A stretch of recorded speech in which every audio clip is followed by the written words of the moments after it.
l'Europe n'est pas un pays.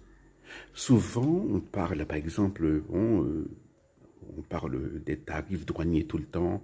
On dit que les États-Unis vont imposer des tarifs douaniers au Mexique, au Canada et ensuite à l'Europe. Comme si l'Europe était un pays. L'Europe n'est pas un pays. L'Europe est un ensemble économique.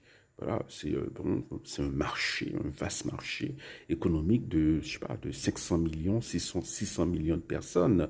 Mais à l'intérieur de l'Europe, il y a des pays souverains, des pays indépendants, des pays qui ont des intérêts divergents, des intérêts économiques divergents. Par exemple, l'Allemagne, voilà, n'a pas les mêmes intérêts économiques que l'Italie, que la France, ou que, je sais pas, l'Espagne n'ont pas les mêmes intérêts stratégiques.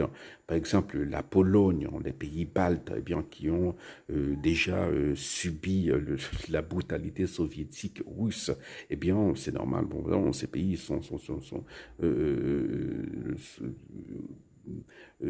plus inquiets, hein, par rapport à la Russie, par rapport à ce qui se passe en Ukraine, hein, par exemple. Hein, voilà. Et il y a des différences idéologiques. Par exemple, la Hongrie, hein, c'est un pays, par exemple, qui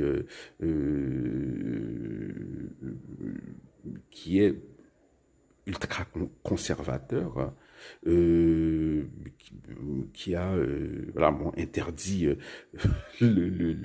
la gay pride. Bon, ça s'est produit quand même, mais bon, le président l'avait interdit, le maire l'a autorisé, mais il y a d'autres pays comme la Pologne, par exemple, Monaco, des pays qui ont des intérêts, pas des intérêts, mais au niveau sociétal, voilà, qui ne sont pas alignés sur des pays comme la France, par exemple, des pays comme l'Italie, hein, la Pologne, où l'avortement reste un problème éthique majeur, alors que qu'en France, c'est pas le cas. Dans d'autres pays, dans beaucoup d'autres pays européens, c'est pas le cas. Donc l'Europe, il faut toujours se rappeler, hein, n'est pas un pays. Ursula von der Leyen n'est pas une présidente, voilà,